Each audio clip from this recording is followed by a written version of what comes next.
contact with nature can arouse animal instincts that we thought hidden much deeper than they are in reality.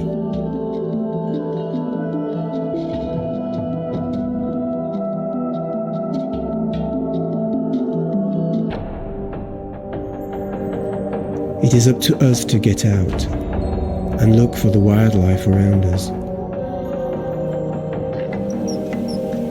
Such encounters make us wonder about what we used to be, about what we have become.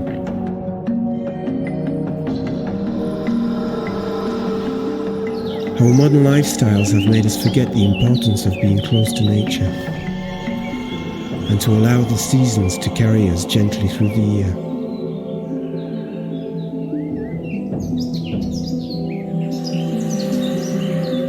We could easily forget our animal past that lies beyond these modern lives.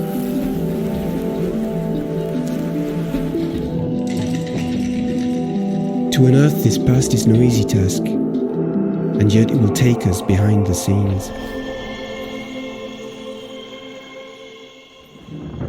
That evening, looking at some old slides I'd found in a wardrobe, I realised just how much time I'd spent wandering through this land we call nature.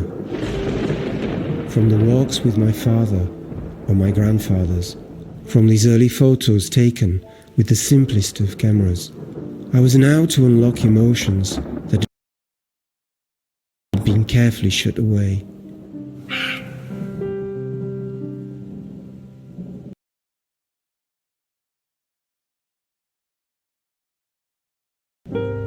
Such are the little things that made me who I am today, kept close to my heart as I grew up in my native countryside.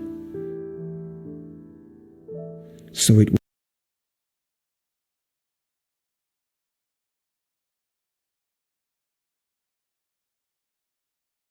was. One picture was enough to transport me back to the place I'd chosen to go to one summer evening.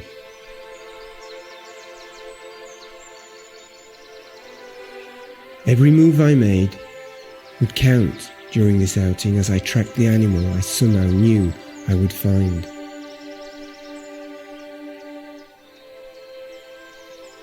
The game was to get as close as possible without even seeing the animal, yet feeling its presence. Using every nook or cranny of the terrain to steal just a few more meters.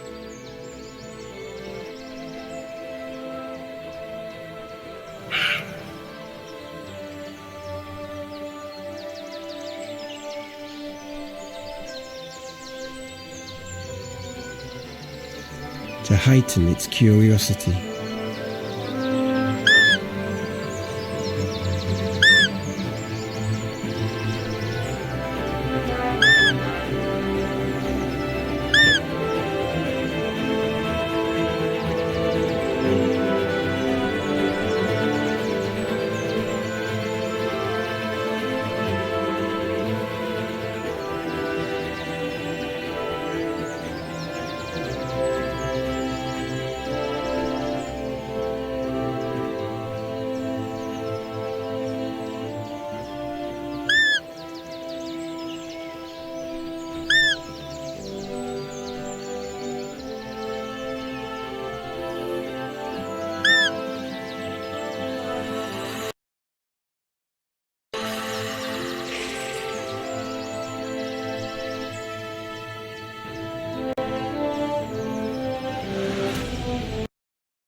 Once the patient approached over,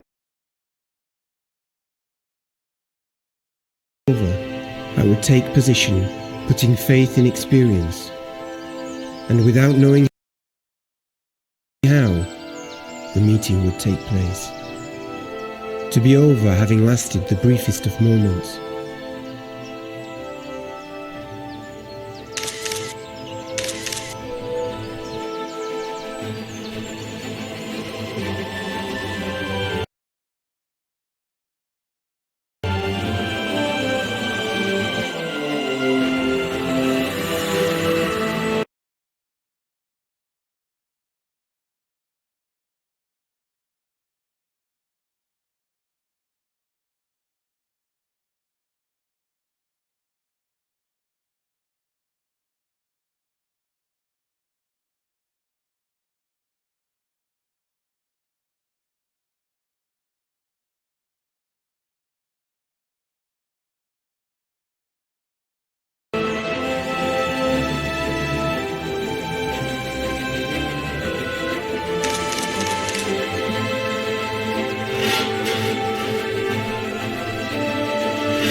once again, I had enjoyed eternal delights of these improbable seconds.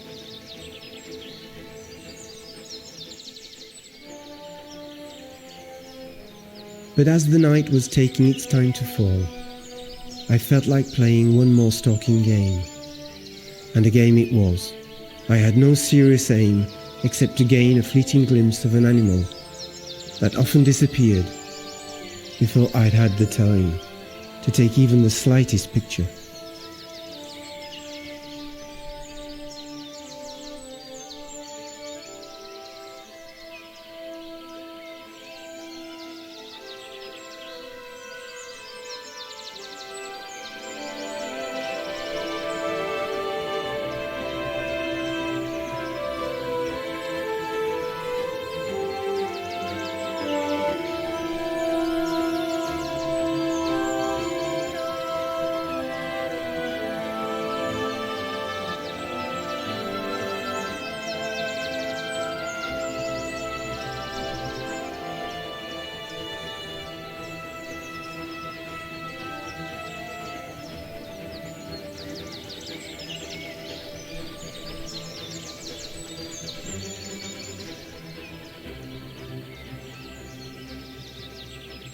Day was giving way to night, and I was gently letting my mind drift in the dusk.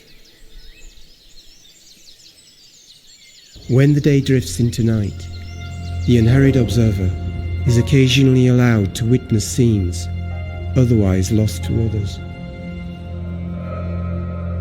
Even though the late summer sun was fading slowly and that night was beginning to fall, some silhouettes at the edge of the forest led me to think there were still some photographs to be had. The deer were there, almost motionless, but something was worrying them.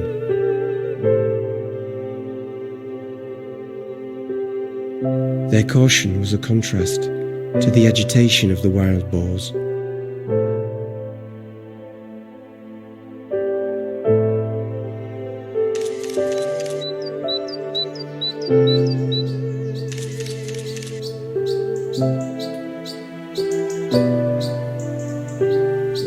I was aware that one of the deer had died 2 days before, and the body had taken just a few hours to disappear.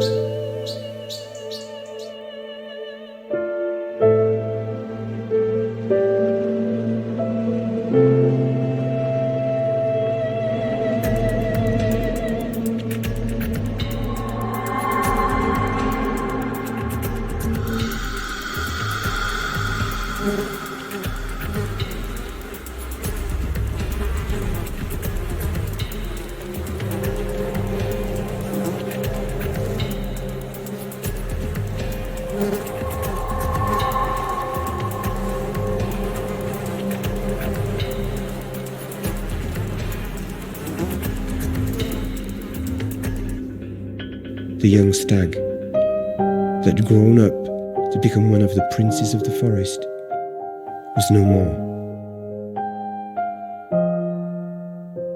All that remained now were a few meagre photos, barely enough to show the majestic presence of this animal, compared to our own insignificance.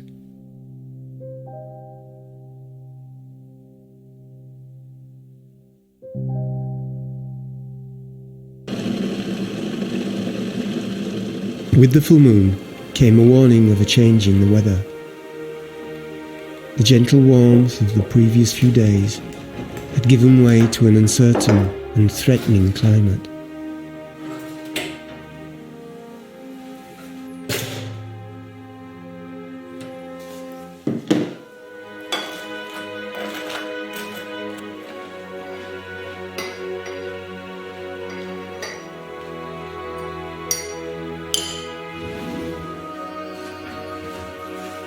This ideal weather for wild boars meant more complications for me, but not to the point of giving up.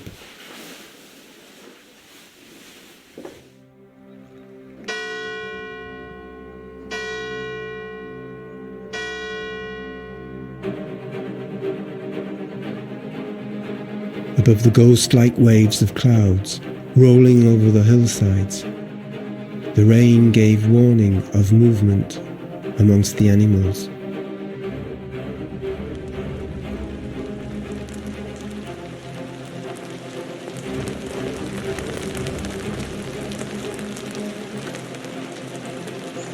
The beating rain transported me back to my childhood. It was so heavy as to leave you more than a little embarrassed after a long walk. Rain blended one smell with another, reducing visibility. Rain that meant the slightest photo was going to be hard work.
A few weeks later, however, the first few days of autumn would see much more frenetic activity still.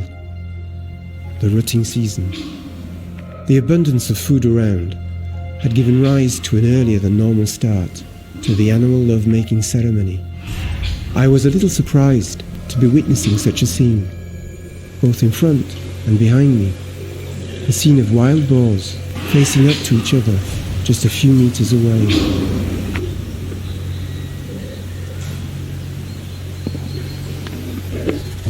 I swallowed hard, as the snapping of every twig gave further cause for concern.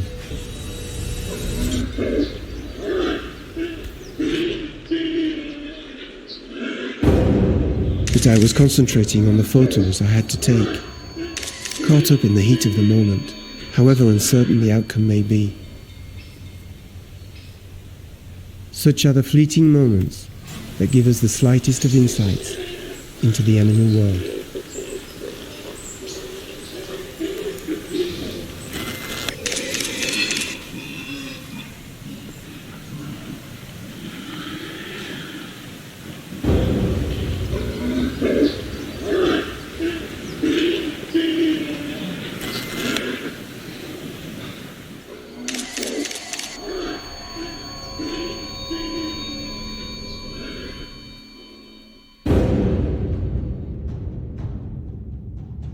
Deer, too, have their rutting season. The sound of their bellowing echoed in my mind as I tried carefully to prepare my equipment.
after a restless night, dreaming of being a privileged witness to these bellowing cries, I would find something completely different in the forest.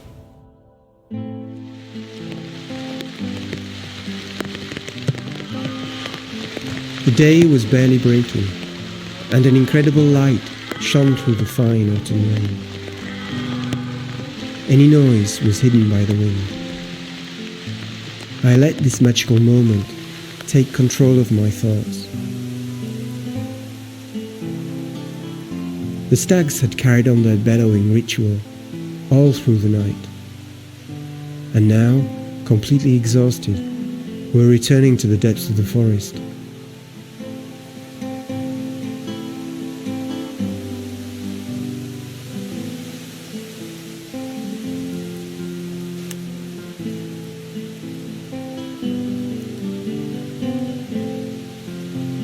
Suddenly, a great stag stood still in front of me. I was able to take just one photo before it seemed to turn completely indifferent away from me.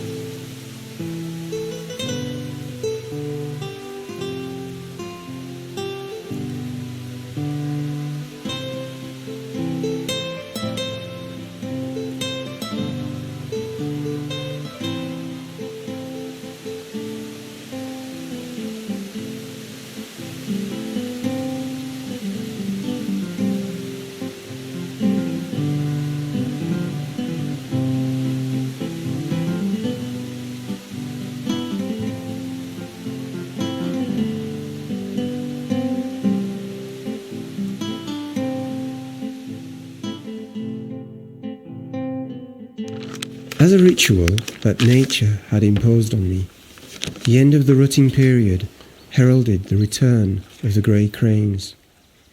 My constant search for better vantage points on the banks of the river had allowed me to get as close as possible to these massive birds migrating northwards.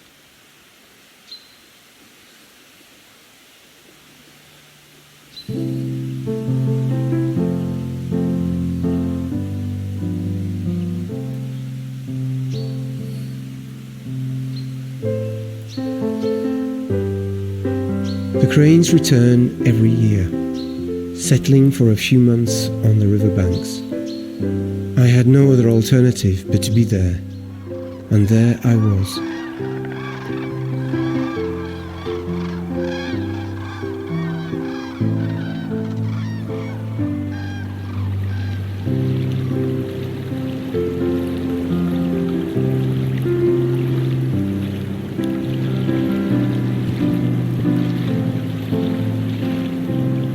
As I knew that most of the birds were feeding in the freshly cut maize fields nearby, I set up my equipment.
Then I waited, a strange wait, where your mind wanders to places your eyes cannot see. I couldn't help myself but imagine that in the distance, behind the tall trees on the opposite riverbank, as dusk set in, was the sight of the cranes, becoming more and more restless in anticipation of their great flight.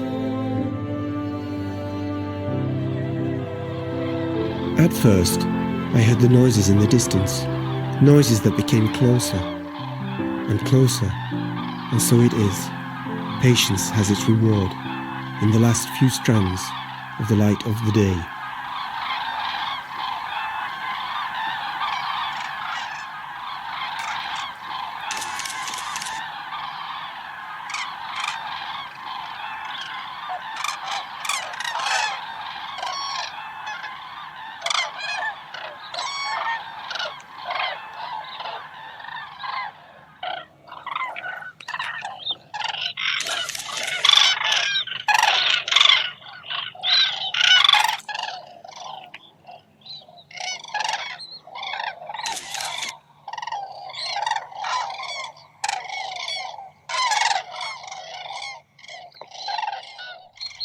The tranquility of the countryside is often not what it seems.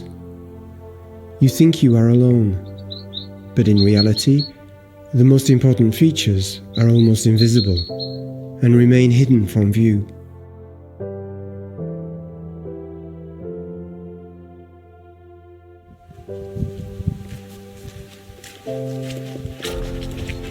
Animal life is discreet when it eats. The sound of a beak on a tree hardly gave away the presence of a lesser spotted woodpecker.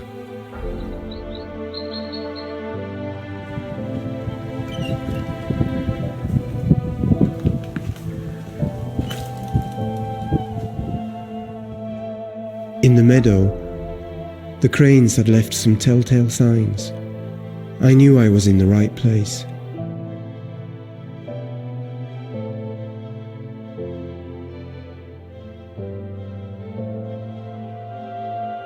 But this tranquility was deceptive. In a few hours, a few minutes, everything would be different. Winter had set in for good. The meadows by the river were, as always, shrouded in mist. The hide had been ready for a few days already, this time with the back to the river.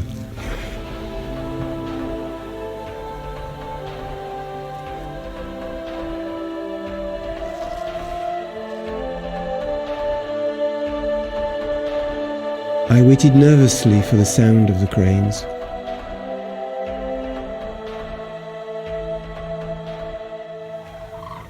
And right on time, the first great birds started to arrive. The cranes gathered in little groups in the meadow. 50, 100, soon 150 birds had landed and started their preening ritual. The intensity of the spectacle was mixed with joy, and I concentrated to take the photos in quickly fading light.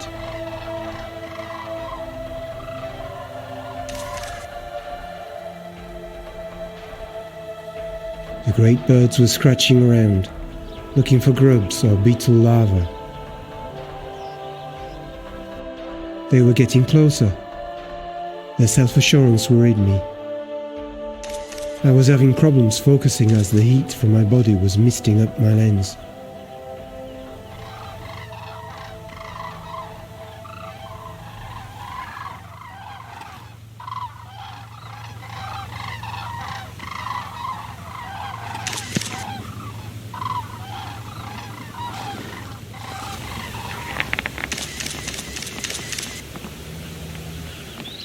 Suddenly, the cranes were on alert. More of their brethren were approaching. The group would be bigger still.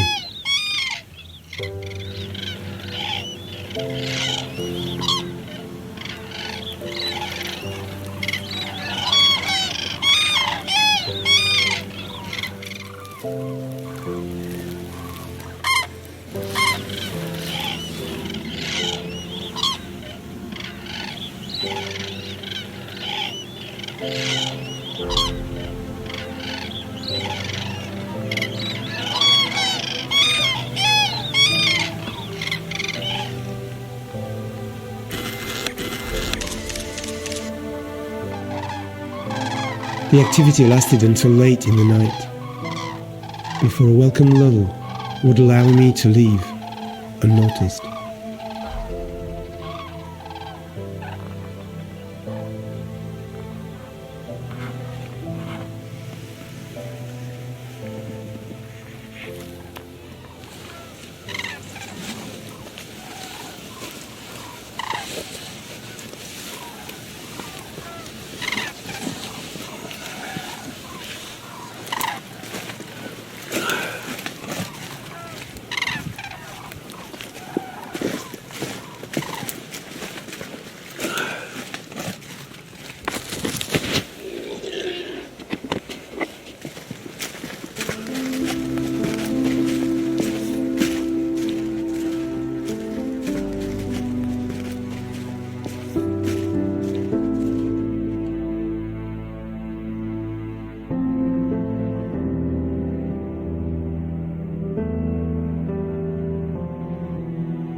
The ice on the pond had hardly had time to clear away before the pike spawning was already in full swing.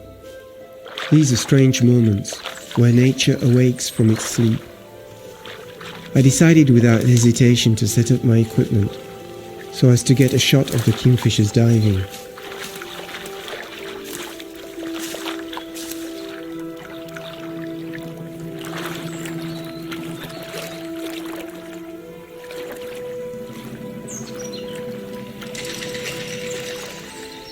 In the middle of this large pond covering several acres, my installation had to attract a tiny bird and get it to dive into an aquarium.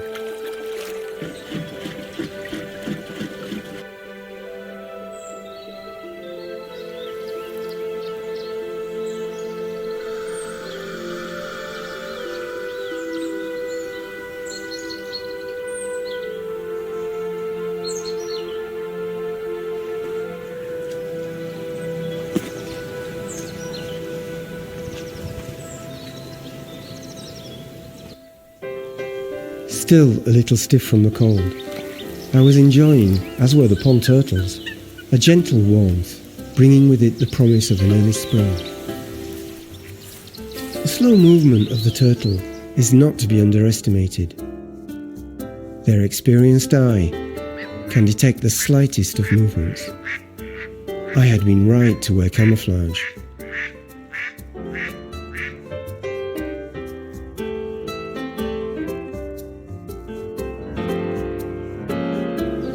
The turtles seemed to be in slow motion. They had, of course, spent the last few months hibernating, buried warmly away, protected from the frosts. Then, as with every year, they emerged from nowhere, still groggy from the winter chill.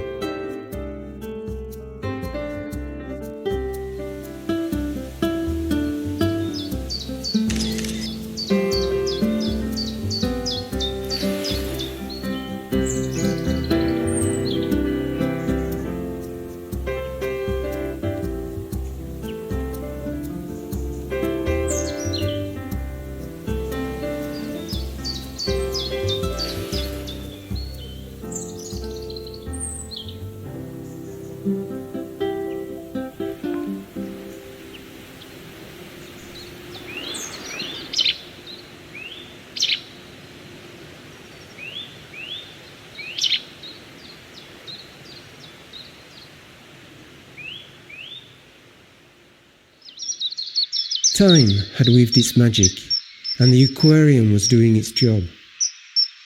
The kingfisher had moved in. I watched the scene from a safe distance. The next day, I knew that if I managed to get the photos I wanted, I would have learned just that little bit more about this bird. My body became part of the structure overlooking the aquarium as I watched patiently and with determination. I was quickly following the birds to and fro with them.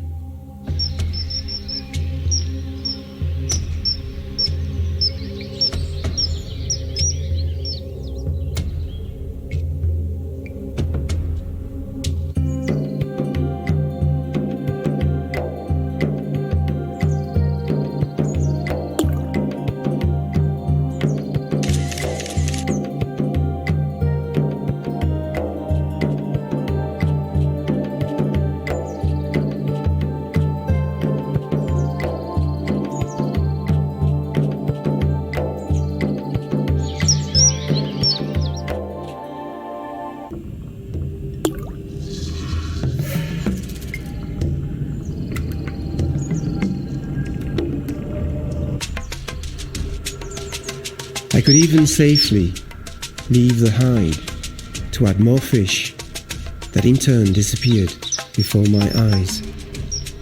Even the fish finished up by understanding the kingfisher's merry-go-round. They were hiding panic-stricken in the corners of the aquarium, making it difficult to get a clear shot of the scene.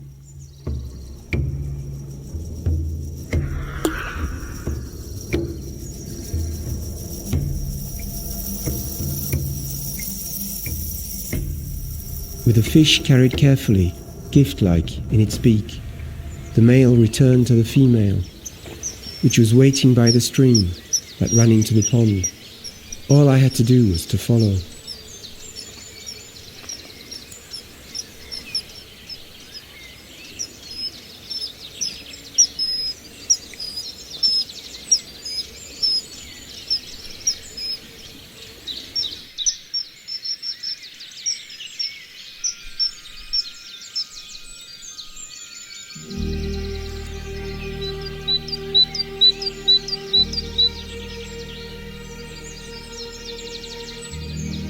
Almost at the same moment, the magic of spring took an unexpected turn.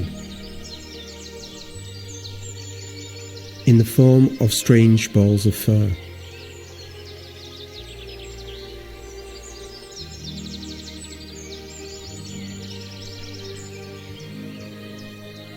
Fox cubs, barely a few weeks old, were going back and forth between the burrow and a small play area.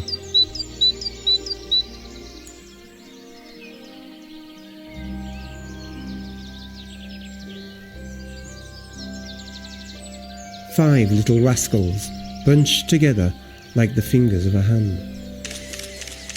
I remained hidden in the bushes, far from the scene, so as not to leave my scent behind and worry the vixen away hunting.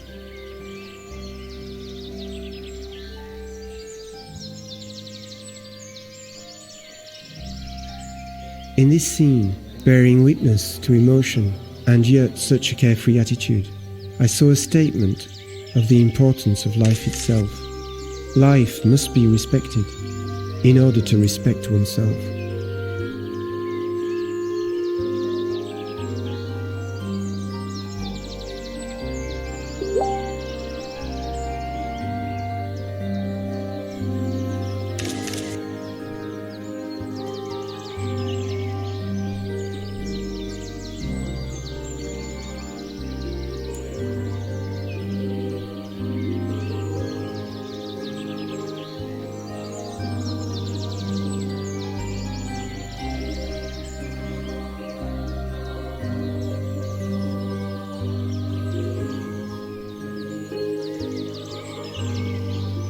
It was time to move on, taking advantage of the bushes, hiding me from the fox cubs.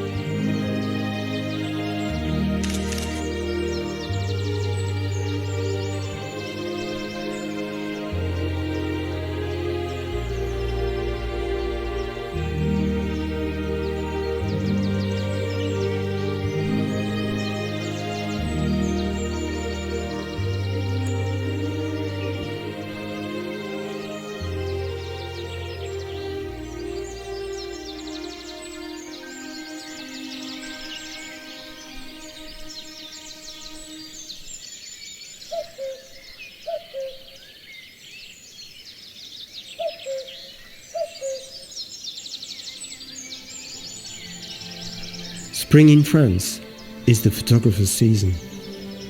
You have to be everywhere at once. Your feet on the ground, your head in the air, or then again, your eyes observing the water.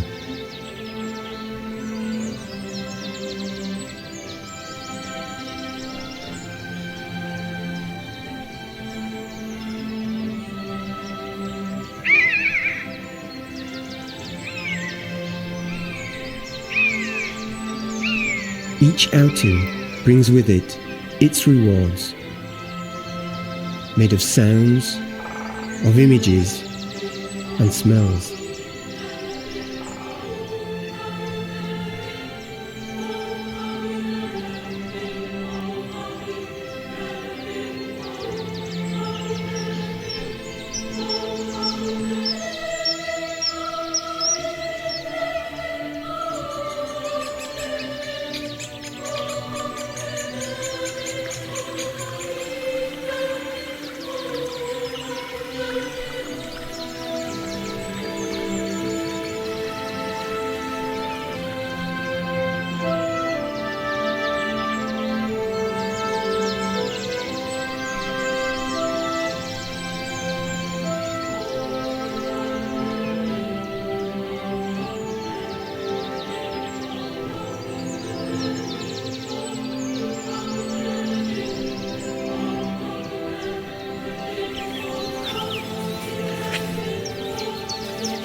Water has got this power to allow your imagination to run wild.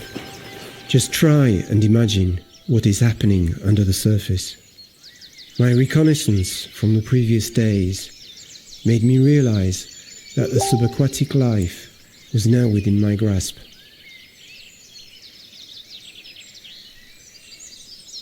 Wearing my Polaroid glasses, I followed the shadows beneath the tree groves.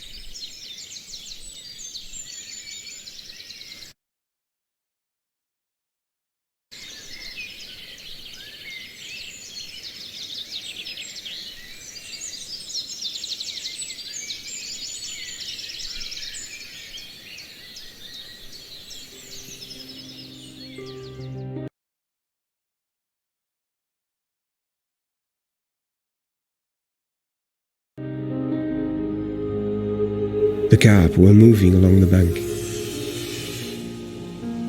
From where I stood, I tried to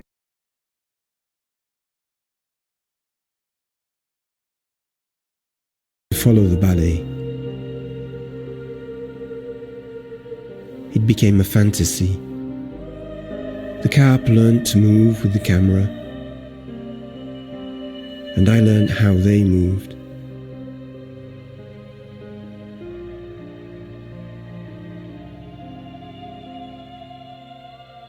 I was stealing photos that I could only discover once I had brought them back to dry land.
Nature often offers you the gift of an incredible treasure hunt with numerous animal tracks to follow.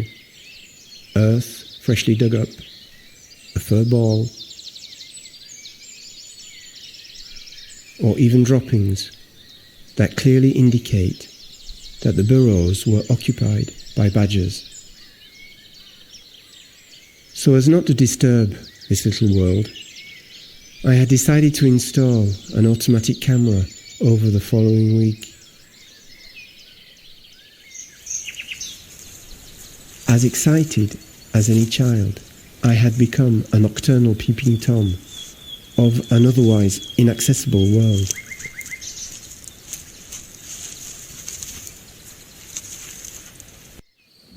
So that night, I watched in the darkness.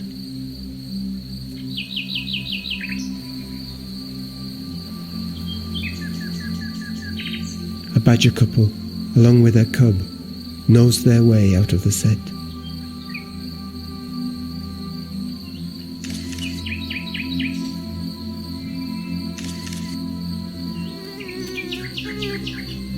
The mother and her young even took their time and tenderly played together in front of my eyes.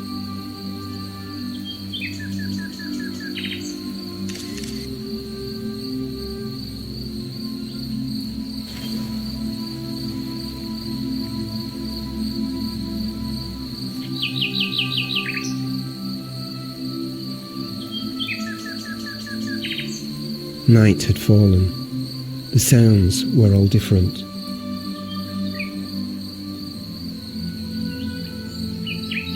The animals too were different.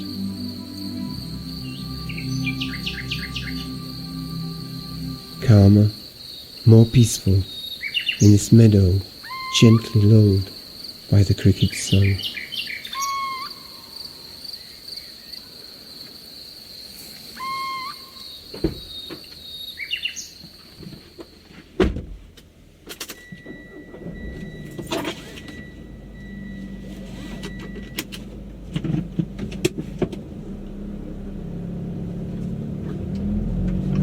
My mind had remained with these animals that are normally so difficult to observe.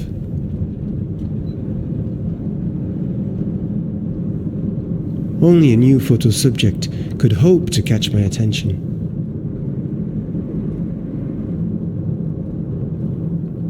With summer approaching, the pond gave me different scenes, different animal life forms.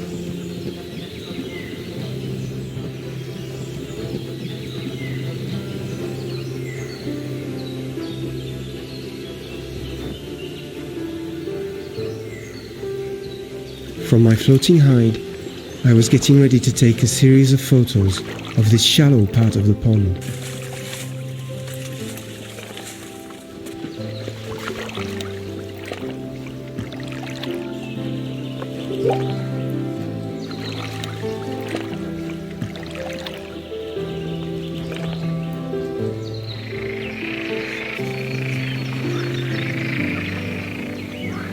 Carp came and more or less discreetly broke the surface. I decided to concentrate on their activity. As I was in part underwater, the photos took on a whole new feeling. My body was gently floating. The hide moved with the ripples on the water. I had found a sort of original bass, helping me to blend with my photo subject.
I felt a soothing calm come over me.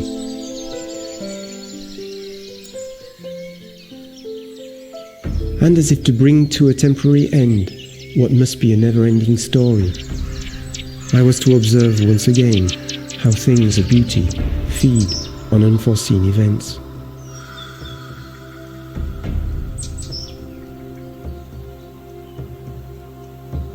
I had only to let myself be surprised.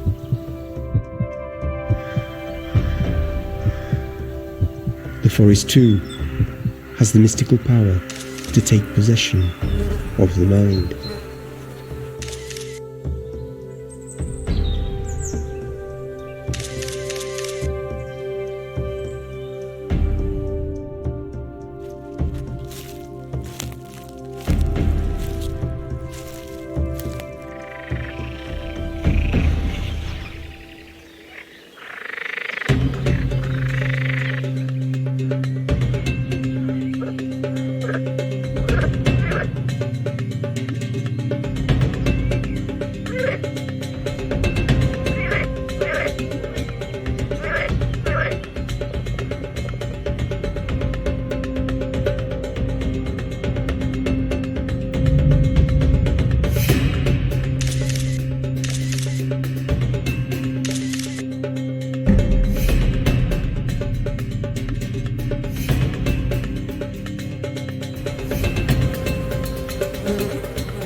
few days from now, the deer were to totally lose the velvet skin. A sign that the season's cycle was on the move once more.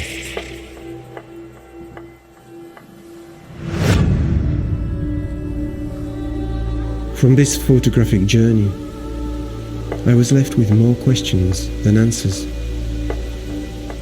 as to what really motivated me to go out and find new photos, time after time.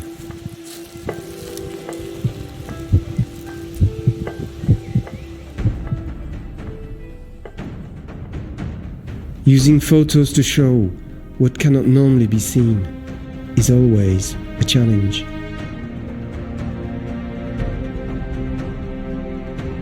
As if the reality of what we live and what we feel had no other outcome other than to remain hidden from the material form of the photograph.